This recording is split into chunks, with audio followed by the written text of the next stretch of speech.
Hello and welcome. I'm Jeunesse Castonguay, VP at Clarius. Thank you for joining us for today's popular event. You're among 2,200 clinicians who registered for this popular webinar. In part one of this two-part series, renowned medical aesthetic expert Dr. MJ Rowland-Warman shared her simple and achievable ultrasound-guided techniques for rapidly dissolving misplaced facial fillers. Today, we welcome you to ultrasound-guided treatment for extreme aesthetic complications, part two, permanent facial fillers.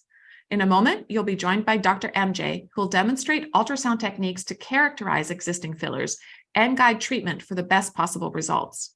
In the case of polyalkylimide, knowledge of the filler that's been injected under the skin is critical to address complications, plan the correct treatment, and avoid further complications. In this webinar, Dr. MJ will share a case recently captured on video, describe how the complication developed, present ultrasound techniques to identify and characterize the problematic filler, and share her transformative treatment to ameliorate contouring for her patient. A housekeeping note, please do feel free to use the questions box at any time during today's webinar, as there will be a live Q&A session following the presentation and live scanning. It's now my pleasure to introduce you to Shelley Gunther, your host for today's event. Shelley is an experienced sonographer with over 25 years of experience as a clinical ultrasound expert. As clinical manager at Clarius, Shelley is dedicated to providing the highest quality educational content for clinicians looking to add wireless ultrasound to their practice. She helps us deliver practical webinars like today's event and video tutorials for our Clarius classroom, which now features over 200 on-demand videos. Hi, Shelley, and over to you. Hi, Jeunesse. Thanks so much. And welcome everyone to another webinar on a very popular topic of ultrasound use in the field of facial aesthetics.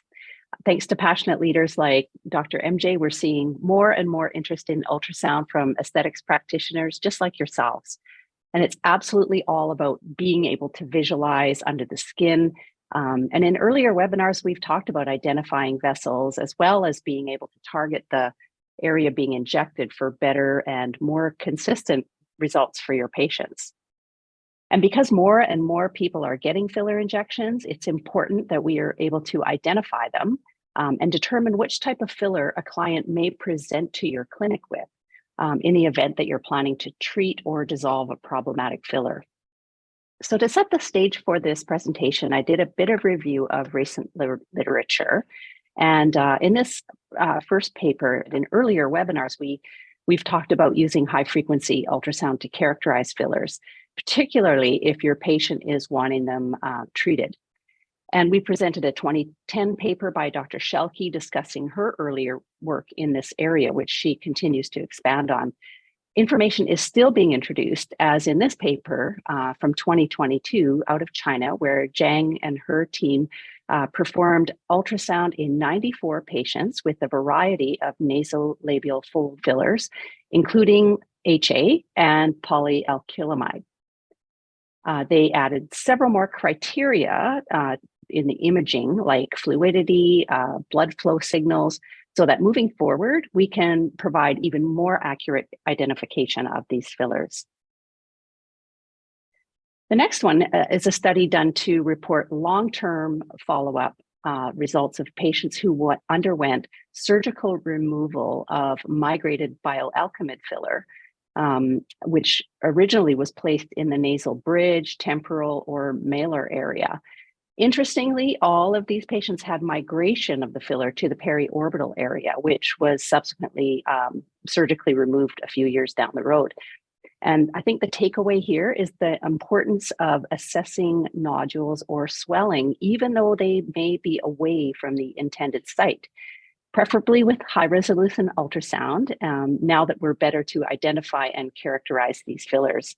And Dr. MJ will chat more about that in the webinar. So I'd like to throw a little poll out there. What do you see as the key benefits that ultrasound brings to facial aesthetics? Are you just wanting a better understanding of facial anatomy or monitor fillers over time, reducing complications, better outcomes? We'll just give a few more seconds before we close out the poll. 3, 2, 1. Great. So kind of across the board here, but I think most people are interested in reducing the risk of complications to improve safety. And we're getting more and more people wanting to treat complications effectively. So that's great. I think you're going to find this really interesting. So at this point, I'd like to hand it over to Dr. MJ Rowland-Warman, founder and lead clinician at SmileWorks in Liverpool. Dr. MJ shifted her general dentistry to complete her master's in orthodontics and aesthetic medicine. Today, she practices non-surgical aesthetics with a special interest in the management of dermal filler complications using ultrasound. Dr. MJ is an advocate for safer aesthetic procedures and has been widely published in industry and national media to help raise industry standards. So I'll let you take it away, Dr. MJ. Thank you so much for the kind introduction. And hi, everyone. Thank you for joining me today for another webinar in this complications series. And thank you to Clarius for hosting me again.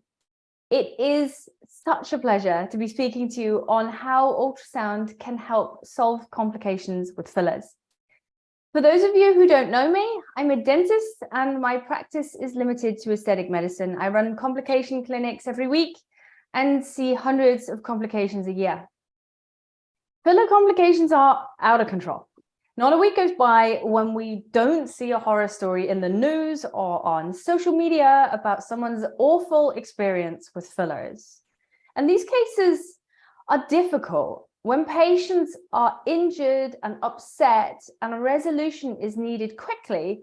I couldn't be without ultrasound. My Clarius L20 is a staple in my practice, and I've been using it for around 2 years. It's an absolute marvel. Thinking about to the time before ultrasound, I often wonder how I ever managed to fix anything. I was often frustrated by how difficult problems were to diagnose and resolve. Ultrasound is not just the future of aesthetic medicine, it is the present.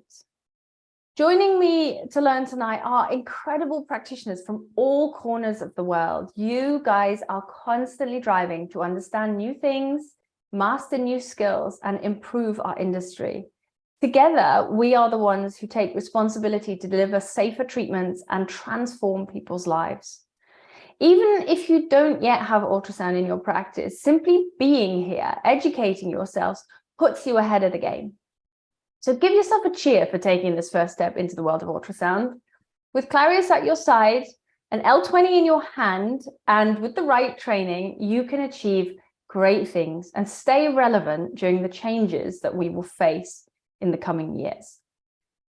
My previous webinars were about things that you might see and treat every day in clinic, guided filler procedures and handling misplaced hyaluronic acid fillers. If you missed them, make sure you go back to the Clarius website and rewatch them there.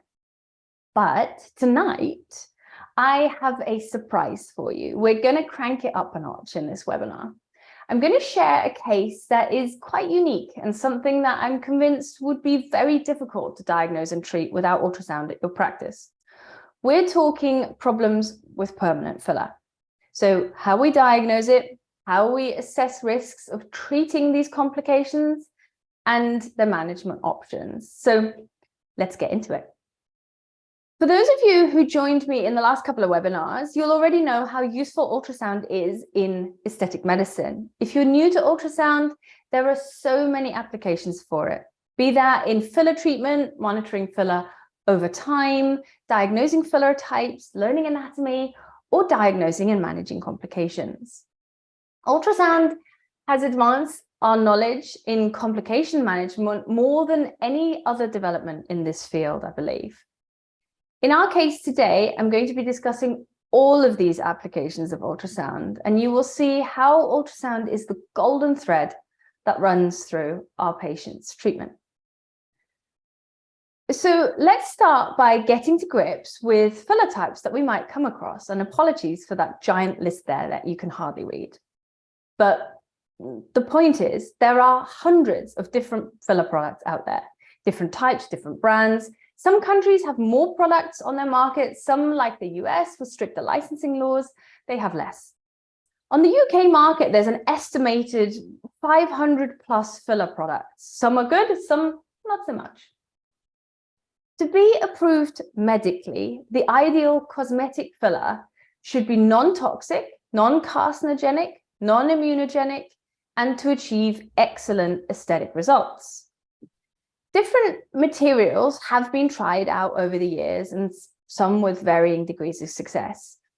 You might think that you'll only ever come across hyaluronic acid. Au contraire. Historically, manufacturers believed that longer is better when it came to product lifespan. And that means there are still permanent fillers out there that you might see in people's faces many years on. This paper by Schelke and others from 2019 is really helpful because it describes the ultrasound characteristics of dermal fillers using 10 parameters. And they include echogenicity, so whether the filler appears anechoic, black, hypoechoic, dark gray, isoechoic, medium gray, or hyperechoic, light gray or white. Generally, more hydrophilic fillers appear more hypoechoic. The texture pertains to echogenicity, and that can be described as homogeneous or heterogeneous. The border is either well-defined or poorly defined. Hydrophilic fillers tend to be more well-defined.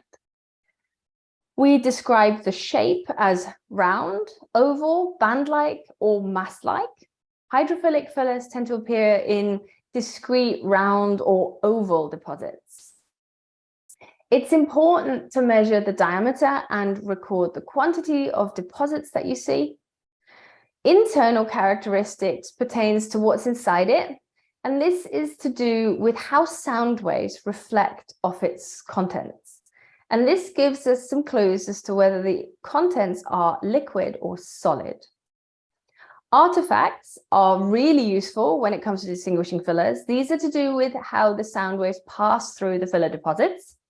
This either results in enhancement of the sound waves when the sound is amplified through the deposit, or it's attenuated, so-called posterior shadowing, when the filler blocks what lies underneath it. We also need to describe the anatomical location, whether it's superficial or whether it's deep, and of course where it is. And finally, the product evolution, which is all of those previous 9 characteristics, but over time. So you'd be able to record this if you are following your patient up. And this might seem like an awful lot of information. So let's have a look and familiarize ourselves with the presentation of the most common types of fillers before we move on to today's case. Hyaluronic acid filler is undoubtedly the most commonly used type of filler due to its safety and efficacy. And it accounts for about 80% of fillers used worldwide. It's what you see in your patients' faces most of the time. So this is HA. It's anechoic and homogeneous with a well-defined border. HA is usually round or oval in shape. The diameter varies according to the size of the deposit, but generally, per deposit, we expect less than 0.5 to a mil, given the size of syringes on the markets. There are no internal reflections, and this tells us the product is liquid or gel-like. There is a strong posterior enhancement due to the liquid contents, and this amplifies sound waves passing through the filler to the tissues underneath, making them appear whiter. And that's what you can see there by the white band underneath the filler deposit. So this is the classic presentation of HA in tissues, except for getting a little bit more hypoechoic, so less black and more gray. HA filler is extremely consistent over a long period in tissues, even years. So Dr. MJ, the borders don't change over time, just kind of what it looks like on the inside? Even after many years, so when you see filler in tissues after 5-6 years, you will still see that round or oval deposit, and it's quite well demarcated, and it stays that way for a very, very long time. It just tends to get sometimes smaller, but also a little bit more gray, less black. This is polycaprolactone, often marketed under the trade name Elancet. It's a hydrophobic filler that is hypoechoic on ultrasound. It appears homogeneous. It's got a poorly defined border and a band-like shape. PCL creates a significant posterior shadow. It blocks out the tissues underneath. This is the jawline, and the tissues, including the bone under the filler, have been completely shallowed. Elancet is a popular biostimulator in South America and in Europe, so you will likely see this if you work there. It's injected in a CMC carrier gel, which resorbs, and the results of PCL last about 2 to 4 years. It's not reversible, but it does degrade over time. This is polyalkylimide acid. We know it as Sculptra. It's a hydrophobic biostimulator. It causes fibrosis, and on ultrasound, it's characterized by widespread hyperechoic patches with slight posterior shadowing, making this diffuse sort of dappled appearance. PLLA is not retained within the tissues as a filler deposit, but instead it causes this fibrotic tissue response. And these kinds of hyperechoic patches are only often really evident when you're comparing it to normal isoechoic fat tissue. This one is not so common. This is PMMA, or polymethyl methacrylate, which is a synthetic filler. This patient had cheek filler about 10 years prior, which over time displaced infraorbitally. And here you can see underneath the orbicularis oculi as an ill-defined hyperechoic mass-like deposit with mini comet tail artifacts. Those are those small hyperechoic dots that you can see within the filler deposit and which are typical of PMMA. PMMA microspheres are injected in a carrier gel like hyaluronic acid, which is why we've got that anechoic HA deposit right there. And it's largely fallen out of favor as it's permanent and it hardens with time. It is still used in South America, and this is where this patient had it placed. So make sure you take a good history if you suspect PMMA. This is polyalkylimide filler, a hydrophilic filler. It's a homogeneous hypoechoic mass-like deposit with a hyperechoic capsule. Internal reflections are hyperechoic, which means it's got semi-liquid contents. And polyalkylimide's got slight posterior acoustic enhancement. Older deposits of polyalkylimide become more hyperechoic as the filler dehydrates and hardens with time. So that's a little summary of all of the fillers that we might expect to see. So let's get to our case. This is our patient. She's a 57-year-old lady suffering with significant aesthetic disfigurement due to historic filler treatment. The midface is overfilled and lumpy. She tells me that she had a product called biodegradable placed around 15 years prior to treat facial volume loss. She said there was some mishap with it on one side. She's never been entirely happy with the outcome. And over time, she's noticed that the surface has become lumpy, and especially around the nasolabial fold. And there, it also feels harder.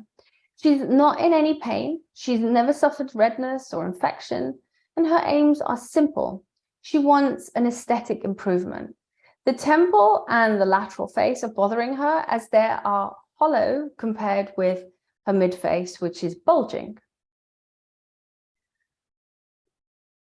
So taking a look, there's indentations on the surface of the skin. And when touching, I feel fluid moving beneath my fingers. When I press on the midface, the lateral cheek pops out and vice versa.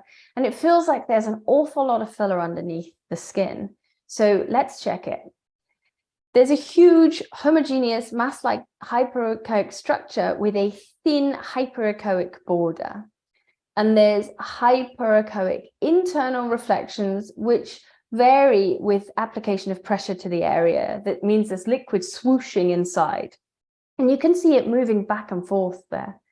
And there's also posterior acoustic enhancement. So comparing that to all the fillers from just now, this is polyalkylimide, and this is the classic presentation of it. So what is polyalkylimide? It's often referred to by its brand name bioalkylimide, and it's a permanent filler which was used in the early noughties. Technically, it's a biocompatible endoprosthesis. It's a clear injectable gel made of 96% water and 4% polyalkylimide. After injection, a thin collagen capsule forms around the material, and that encloses it, it anchors it to the surrounding tissue, and it maintains its structural integrity. In the early 2000s, when it was first used, polyalkylimide fillers were hailed as completely biocompatible, absolutely non-toxic, non-allergenic, easily injectable. Moreover, that it didn't migrate and it was easy to remove. So this product seemed like the perfect filler. Let's look at the distribution of this filler in our patient's midface. I'm going to scan systematically through the midfacial area with the transducer in the horizontal position first off. So infraorbitally, there are significant deposits. Here you can see the infraorbital foramen close to the filler. And what we know is filler can irritate vessels and can cause hypervascularity and edema, exacerbating the already distended midface with more swelling. And you can see a thin sliver of orbicularis over it. Compared with the normal anatomy, where you can see all of the different layers, in our patient, the anatomy has been disrupted by the polyalkylimide. And this extends laterally along the orbital rim. In the midface, there are more mass-like deposits of hypoechoic polyalkylimide with its characteristic internal reflections. The normal 5-layer structure that we expect in this area has been completely obliterated with filler in the superficial and deep fat compartments. Laterally, in the midface, is a more calcified structure within the polyalkylimide, which is firm.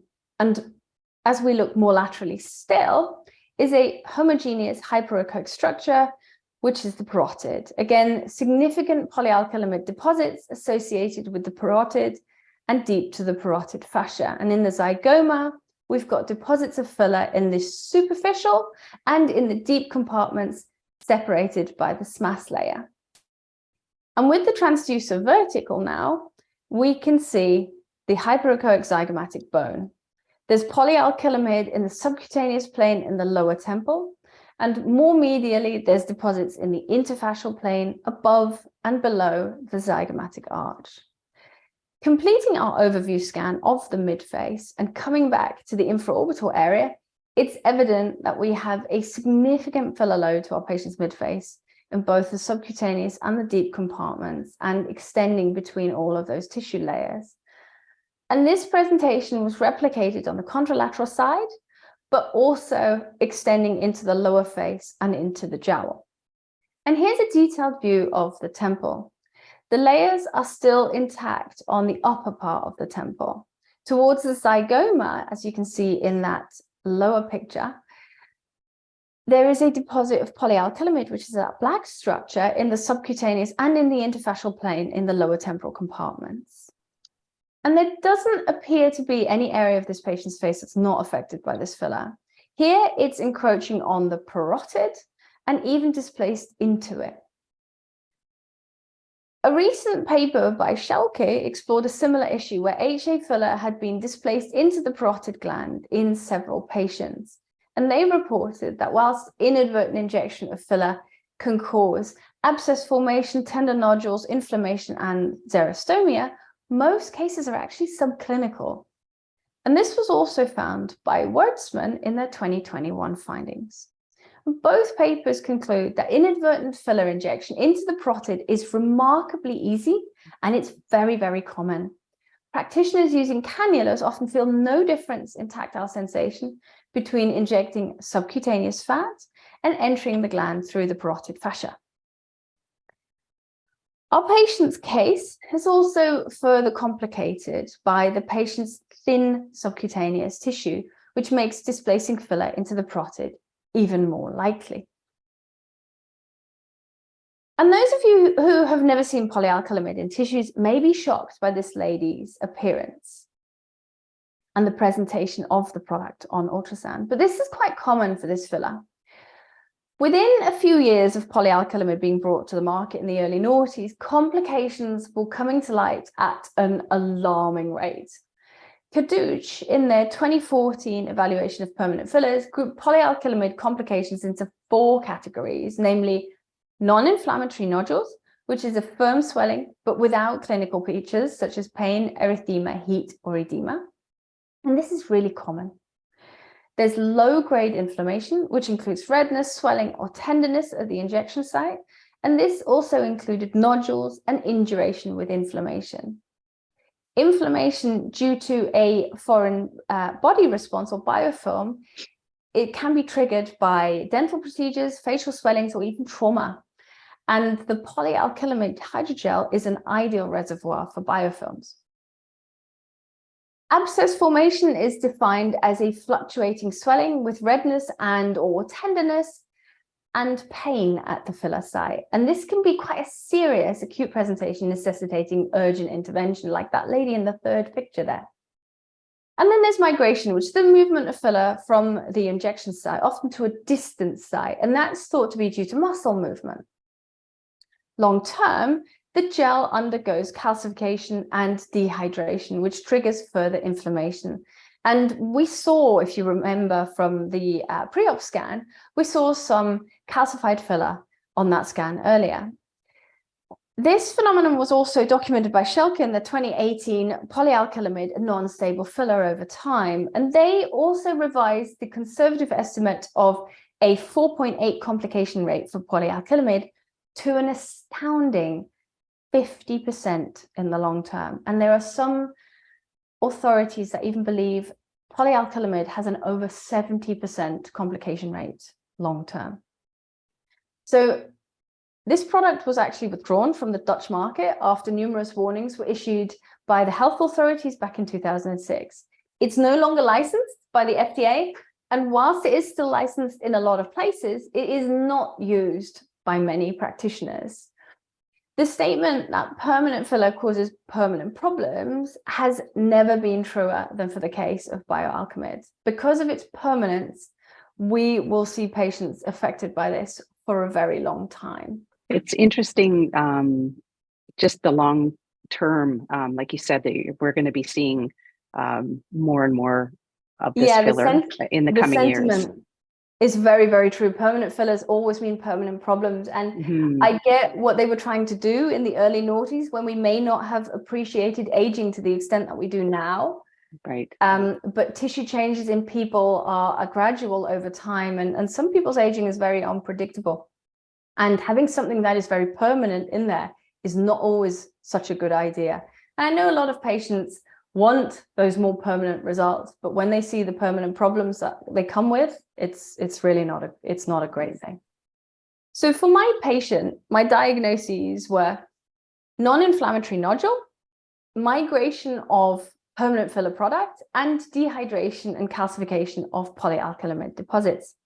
And this actually is the classic triad that I see in most polyalkylimide cases that present to me. So what are the options for home management? Well, option 1 is always doing nothing. That would mean our patient would be left as she is, and that's not the reason she sought my help. So we could refer her to have it removed surgically, and this is costly and potentially risky. There are also risks of further disfigurement.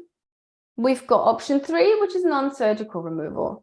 And this involves getting an absolute whopper of a needle, guiding it with ultrasound to the deposit, puncturing the filler capsule, and trying to suck part of the filler out, or squeezing it out like a tube of toothpaste.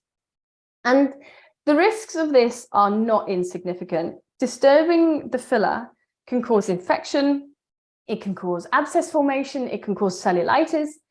Biofilms on the capsules are expected. This technique also won't remove all of the polyalkylimide, and it won't remove any hardened deposits. If it's manipulated, the filler can migrate even further. And because of the interconnected nature of all of these deposits, it's like a network of caves. Squeezing it out from one deposit might actually mean it refills from another. And this can make for some pretty unpredictable results. If you cause an unexpected defect in this way, you may need to perform further interventions to fix it. So it's not an ideal situation. Okay, then let's look at maybe number 4, injecting filler for an aesthetic improvement. More polyalkylimide? I don't think so. Should we inject maybe HA? That might also be unwise, because placing a hydrophilic product like HA next to polyalkylimide could result in changes in hydration and set off further inflammatory processes, not to mention any injectable implant poses a risk of biofilm to the polyalkylimide and vice versa. So if I were to inject anything close by this existing filler, I would need to make sure it doesn't disrupt the polyalkylimide or contaminate it in any way. So I would need to place a product predictably away from or in a different tissue plane to the existing polyalkylimide. I would need to use a product that is hydrophobic, or better still, doesn't leave a deposit, and that can improve or remodel tissues. And that leaves us with one obvious option: an ultrasound-guided injection of polyalkylic acid. It ticks all of the boxes, and there are many studies citing satisfaction rates of over 95% plus in the long term for PLLA. Whilst PLLA doesn't grow fat back, it does improve dermal thickness. Complications with it are relatively rare, most notably nodule formation, which happens about 5% of cases. And these don't usually cause aesthetic problems, and they resolve on their own. So we decided together with the patient that this was the best solution for her. And word of warning, it's not a complete resolution, it's a compromise. Sometimes in complication management, we have to accept that. So first up, I checked the areas that I want to treat with Sculptra. The temple is a well-demarcated hollow in this patient, extending up to the hairline. And looking at the lateral cheek, there is an indent in the preauricular area that doesn't appear to have been filled. The upper temple is clear of polyalkylimide. That anechoic structure is the superficial temporal artery, which is expected in layer 3. This structure is the sentinel vein, and it runs through the layers of the temple from the interfascial plane and can be huge, up to 9 millimeters in diameter. Its snaking pattern is pretty easy to spot. And you might be wondering why I'm not using color Doppler, but often I leave this turned off to get a better overview. I know that these anechoic structures are vessels because of their shape, course, and posterior enhancement, and beam mode I find is crisper without the distraction of the colored flashes. Down in the lower temple, deposits of filler are displaced from the midface, so I want to avoid these. So that informs me that my access for temple augmentation has to be from up top from the temporal crest to avoid the filler lower down. Checking the cheek hollow, we can see skin, subcutaneous fat, parotid, masseter, and bone. And that tiny round structure in the parotid is a lymph node. They're often found in there, and it can be distinguished from filler as they're small, they're round, and if you look closely, they're kidney shaped. And if you use Doppler mode with the gain turned up, you can often see its supply vessel. And I'm content that this section of the face is clear of polyalkylimide, so I choose an access from the superior part of the lateral cheek to place PLLA into the subcutaneous plane. So going on to my guided treatment, here is the cannula in the subcutaneous plane. In their 2020 paper on temple injection techniques, Cotofana outlined 6 and recommended treatment into one of 3 layers, namely subcutaneous, layer 2, interfascial, layer 4, or deep, layer 9. And layer 2 in this patient is ideal. Due to her limited facial fat, it may be difficult to accurately get into the interfascial. Since Sculptra improves dermal thickness, layer 2 is optimal.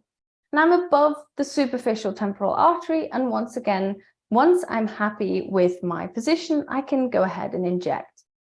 It may seem like I'm very close to the SCA, but you can see a tissue space between my cannula and the vessel, and the SCA is encased in fascia. I'm also using a 22 gauge cannula, which reduces the risk of vessel trauma further.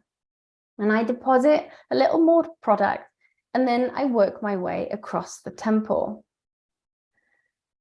And here you can actually see some Sculptra already, which is now acting as a little bit of a spacer between STA and cannula.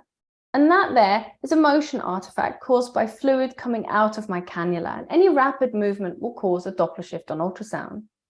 And as I go back in, I can see that there is a good amount of product in this tissue layer now. Don't forget, the liquid in Sculptra disappears over a few days and it leaves behind the PLLA, which will start to induce collagenesis in the coming weeks. Moving on to the cheek hollow, again, cannula in the subcutaneous plane. It's incredibly thin, less than 4 millimeters, according to the scale on the right. And you can see how product can easily end up in the parotid if you're not using ultrasound. And checking my depth, I can carefully place the product, and there's another motion artifact. And there's now an adequate amount of Sculptra in this layer. And you can see that the perforators in this tissue layers are also becoming quite excited.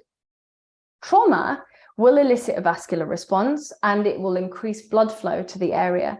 And we see it as redness on the surface of the skin, but as increased perfusion of the perforators on ultrasound. And I'll carry on working on this area until I've achieved the tissue correction that I'm aiming for. So let's see how we got on with our patient. So here's her before view. And this is her result immediately after treatment. And you can see that the temporal hollowing shows a marked improvement. Her cheek hollows appear a lot less concave, and the overall result is one of softening. The very prominent lumps, especially on the cheeks, seem a lot less obvious. And she was delighted. Even though the bioalkylimide hasn't been treated, careful placement of polylactic acid around the existing filler has allowed a soft, blended appearance. So her aim that she came to me with to improve the appearance have been achieved without any costly, painful, or overly risky intervention. And scanning after treatment, there's perforators coming from the superficial temporal artery. It's normal that they're this excited, especially in the temple. It's supervascular.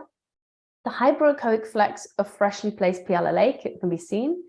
And as we go towards the lower part of the temple, you can see the polyalkylimide deposit coming into view, that black thing. In the cheek hollow, there's polyalkylimide, and moving inferiorly, there's some perforators, and then there is the PLLA. And I want to just share with you a little clip of this patient. Patients are overwhelmingly so grateful and so impressed that we can utilize ultrasound to improve their care. And they very much notice the difference. I don't think I'd have a treatment without the ultrasound now. There is no comparison. In the past, I've had bruising and swelling, and it's actually disturbed the filler in this permanent filler in my cheeks. And when I had the treatment with the ultrasound, it was completely different. I had no bruising, I had no downtime, no swelling, no pain.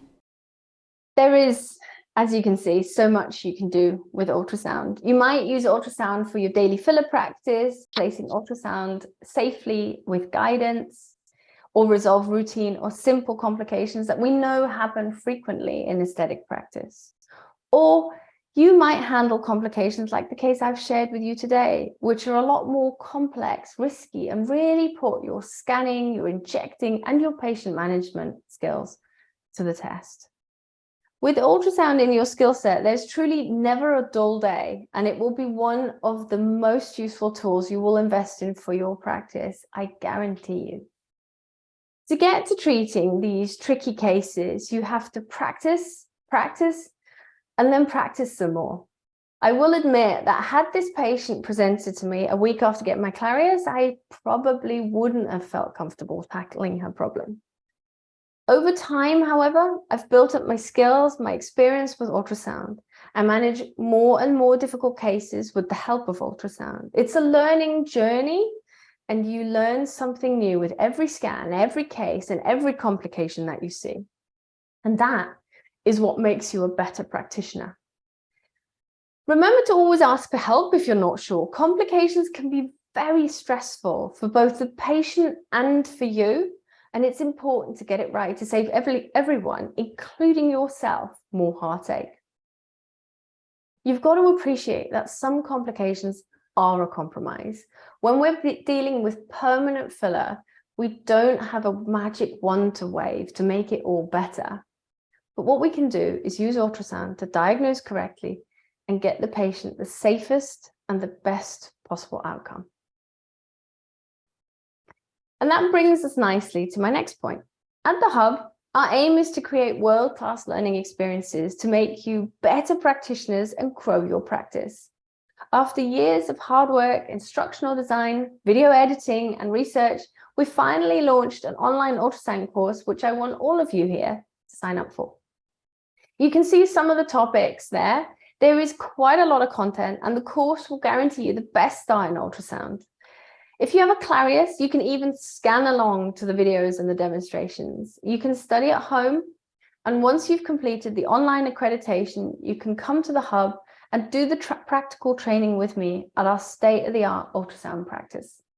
What's more, we've just launched our Hub ultrasound community, which you'll be added to when you join the online course. Here you can share cases, you can chat about ultrasound, and I am always on hand to answer your questions at any time. Our team has designed this course so you can practice at a high level with your ultrasound device from the start. And after completing the course, you'll be able to avoid complications, of course, treat complications, better understand the anatomy, and this will make you a more precise, a better injector, and you'll become the go-to person for tricky cases and complications, which, by the way, guys, is extremely lucrative. People come to me from all over the world to my complications practice, and it started not with buying an ultrasound machine, but learning to use it like a pro. But the most important benefit of this course is that you will become known as a practitioner who takes safety seriously and who can treat complications. Patients who feel safe refer their entire network, and you will make a name for yourself as a practitioner who goes the extra mile for their patients and does things right. If you want to find out more, simply scan this QR code and buy the course. If you use the voucher code ClariusWebinar3, you will get 20% off the online course. The course is actually £650 normally, but with the code, you'll get it for $520, which is an absolute steal and the best value ultrasound training you will get anywhere, hands down. It's available internationally, and we have delegates learning with our online program from all over the world. But make sure you use the code soon. It's only valid for 30 days until May 26th. So it's been a pleasure sharing this case with you. It's an unusual one and it's quite complex. I wanted to show you that there is much more out there than just hyaluronic acid, and you can use your Clarius to diagnose and manage even these extreme complications. With ultrasound, these cases can be tackled. Patients can be given options when previously they would have been given a wide berth by most injectors and left helpless and desperate. These kinds of patients deserve your skill and expertise. And as ultrasound practitioners, we can give hope to patients with these tricky problems. Your Clarius enables you to do so much good in aesthetics, to improve safety by preventing complications and help patients by resolving filler problems. You guys are the best of the best, joining me from all over the world. You're here to learn, to better yourselves, and to improve our industry by making safety your priority. Your patients are lucky to have you, and it's been a real pleasure speaking to you tonight. So thank you for your attention. If you'd like to stay in touch, my details are here. Stay right with us. We're going to be switching over to do some live scanning with Shelley and then a Q&A, and I cannot wait to hear all of your questions. Yes, and we encourage people to keep asking questions, and we will do our best to get to them all. So I'm going to head over to our model and do a little bit of live scanning. She has filler, but we'll do a little bit of a quiz given what Dr. MJ described, and we'll see if everybody can figure out what it is. So the first thing I want to do is just point out to you that with the Clarius membership, we have a lot of different presets here, new presets that will get you the imaging parameters that you need for the area that you're going to be going for. I'm going to go to the cheek preset because that's where we're going to be scanning, and that will place our imaging parameters where we want to be, and our depth is going to be more accurate. And lo and behold, right away we can see, there it is. We can see that we have some filler. And so, yeah, I mean, if we were going to characterize that, we would say that it's got a nice border on it. It's hypoechoic or black. Anechoic, hypoechoic. Yeah, that looks pretty fresh, doesn't it? I think it's about 10 months old or so. And then look, we have this nice posterior enhancement behind it. So brighter directly behind the filler here. And so that's a key to fluid. We use that, our artifact in ultrasound, for all kinds of things. Great. And now if I'm going to just turn on my color Doppler by going into the modes menu. I'm just going to scan just in this area. So because I'm in a longitudinal plane, this is more toward the infraorbital areas, probably the infraorbital artery that we're seeing right there. And with the vessel depth AI, it's detecting the depth of that vessel for us automatically. So I don't even have to go in and do a measurement.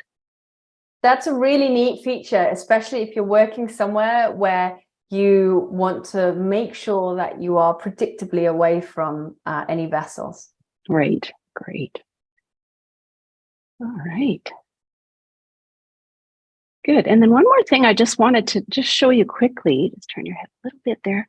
You talked about the parotid gland, and I just was going to kind of just go over to the parotid here and just show you, it's different in everybody, but it's this gray area here, and it does take up quite a lot of real estate in the cheek, and some people more than others. And so, you know, easy to scan, just kind of lateral toward the ear. Have a look to see where it begins, where it ends, because yeah, you don't want to risk injecting into the parotid.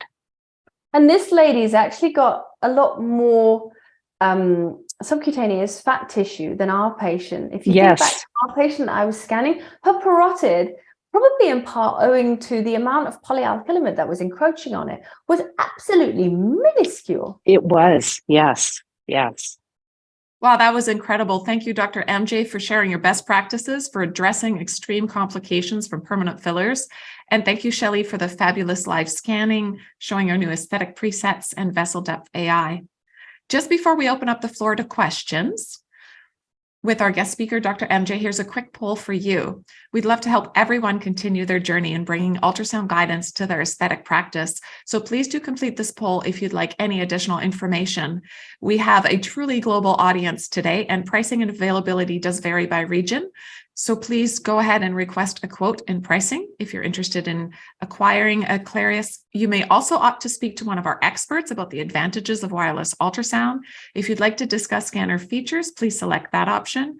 And you can book a virtual one-on-one demo with our experts to see the new Clarius HD3 in action. We can also send you more video tutorials with experts like Dr. MJ and Dr. Stephen Weiner. So please go ahead and select as many options as you wish. While you complete the poll, I'd like to take a minute to introduce you to the Clarius L20 HD3, the world's only ultra-high frequency ultrasound in a 20 megahertz handheld scanner. You no longer have to purchase a bulky system that's costly and complex to learn in order to improve patient safety and outcomes. Clarius has changed the game in facial aesthetics. Miniaturization and innovation means high-definition ultrasound imaging is now easy and affordable, with image quality that rivals traditional systems at a fraction of the cost, representing well over 85% savings. And with the new Clarius Power Fan, which we recently launched, you can keep your scanner cool with limitless power supply so you can scan as long as needed to treat complications. I'd like to share a piece from a positioning statement on dermatology ultrasound by the European Federation of Societies for Ultrasound in Medicine and Biology. It states, a minimum transducer frequency of 15 megahertz should be used for dermatologic ultrasound. This means Clarius is actually the world's only handheld to meet and exceed this published guideline and recommendation. With best-in-class high-definition imaging of the skin, muscles, vessels, and fascia, you'll gain confidence in your needle placement, easily characterize and evaluate existing fillers, and more accurately treat complications, improving patient safety with consistent treatment outcomes. The secret lies in the technology, with each scanner featuring 8 beamformers, 192 elements, and artificial intelligence that together deliver the crystal clear image quality only found in traditional systems, while replacing complex knobs and buttons, making ultrasound imaging fast and easy to use. Claris is also wireless, freeing up space with zero footprint. It's fully immersible and so much faster to clean and disinfect. Only Claris delivers wireless scanners with an ecosystem that includes a free app for your iOS and Android devices with free updates. Available with our new membership, Claris Cloud allows you to easily capture and manage unlimited exams from anywhere. Your membership includes in-app Claris classroom videos with experts like Dr. MJ and Dr. Stephen Weiner, as well as onboarding with a Claris clinician to build up your ultrasound scanning skills. Claris Live delivers one-click telemedicine if you'd like to share live scanning with a colleague. Also included with membership is the Advanced Aesthetic Package, which includes AI-powered features to automate workflows like Vessel Depth AI, which Shelley demonstrated for us today, as well as new aesthetic presets for the lip, temple, forehead, piriform, cheek, and chin to automatically optimize imaging for you. We'll now take 3 seconds to close out the poll. 3, 2, 1. Thank you for participating. We will get back to you in the coming week. One last poll, I'd like to invite you to our next webinar with Dr. Karina Rivera on May 17th. You'll notice that the title is in Spanish, and that's because the webinar will be delivered in Spanish. If you understand the language, or even if you don't, I invite you to save your seat. Dr. Rivera's videos, images, and teachings are just incredible. Join us for the session entitled Advanced Facial Injections, Learn How to Make Complicated Injections Safe and Avoid Dangerous Complications. I'll give you 3 more seconds to save your seat. 3, 2, 1. You'll receive your confirmation email in the coming week with your join link for our next webinar. I'd like to now welcome back Dr. MJ and Shelley for a live Q&A session. I do want to let everyone know that a recording of today's session, as well as a PDF copy of the presentation, will be emailed to you in the coming days. Please use the questions icon in the menu bar to ask your questions. Shelley, if I could ask you to moderate, please. Thank you. Yeah, we have lots of questions here, so we'll do our best to get through the majority of them here. The first one, unless you see one right away that you want to answer, Dr. MJ. What do you use for the non-surgical removal? I think you saw sort of around the middle of the presentation. You can aspirate it out with a needle, or you can puncture the filler deposit with a needle and then squeeze it out. But like I said, it can be quite unpredictable because the bioalkylimide is like a network of caves and it will refill unpredictably. You may also disperse the biofilm that inevitably is housed on top of that polyalkylimide, and you can cause abscesses, cellulitis, migration, dispersion. So it is for smaller deposits, you can potentially do that, smaller, more liquid deposits, but not older, vast, or hardened ones. There was one question in here about differentiating between old, new, bad, and good fillers. So there's no such thing as bad filler or good filler. Filler doesn't have a temperament, but you can distinguish between different types of filler, and those are the characteristic ultrasound descriptors that we mentioned from that Schelke paper that we mentioned earlier on in the presentation. You can tell what type of filler it is by the presentation that they have, and as fillers get older, they generally change a little bit more. So in the case of HA, for example, it becomes less anechoic and more hypoechoic, less black, more gray. Polyalkylimide, for example, becomes less hypoechoic and slightly becomes a little bit more hyperechoic. So fillers do also evolve over time. And if you look at those 10 parameters for nomenclature that were mentioned in that paper, you can, evolution is this sort of the 10th thing that you should be doing, assessing it over time. And fillers do change because of the body's involvement and because of their material characteristics. One question is, would you ever aspirate bioalkylimide if it's a small deposit? You can, if it's small and if it's liquid. If it's already hardened or calcified, then no, you won't be able to. You'll have to remove it surgically, or potentially rehydrate it, which comes another whole set of potential issues. But yes, if you have a smaller deposit that you know is still liquid, so if you can see those internal reflections swooshing around, then you may be able to guide your needle in and aspirate it out. What is the incidence you're seeing PLLA in parotid gland without ultrasound guidance in your complications clinic? Not so much just PLLA, just I see tons of filler in the parotid. So this lady had bioalkylimide or polyalkylimide. We've seen the displacement of HA filler. We see tons of HA filler in parotids, and in a lot of time, HA filler in the parotid doesn't actually cause any clinical symptoms. The patients often don't know it's there because it's not painful. It's not giving rise to any xerostomia. It's not giving rise to nodules. So they are often blissfully unaware. So you can, if it's not causing any symptoms, you can potentially leave it or you can dissolve it out. But it does happen more often than you think because people are using 25 gauge cannulas, and they are flexible, but they can also dive through that subcutaneous tissue, through the parotid fascia and into the parotid. Can you tell the difference between different brands of HA fillers? No. Yeah. No, you can't. HA is HA. Maybe I'm just not versed enough, but no, you can't. Even with other ultrasound machines, with hospital grade machines, there is no way. HA is HA. It's hypoechoic or anechoic. But what type of filler, whether it's Juvederm or Galderma or whichever, it just comes up the same. Right. I think we'll do one more here. We're almost at the top of the hour. Are there any dissolving agents for other types of fillers? I'm assuming that person means other than HA. So obviously with HA, you've got your get out of jail free card, which is hyaluronidase, and that's why HA is such a universally used filler, over 80% of the market share. I believe that the manufacturers that have PCL on the market are working on something to remove polycaprolactone, but it isn't yet available. Some of the fillers, if you do cause a vascular event with something like PCL, one option is simply to just try and flush it out, and you would use hyaluronidase in much the same way as you would use for HA fillers. But for things like polyalkylimide, PMMA, silicone oil, and all the other types of fillers, they are very, very permanent.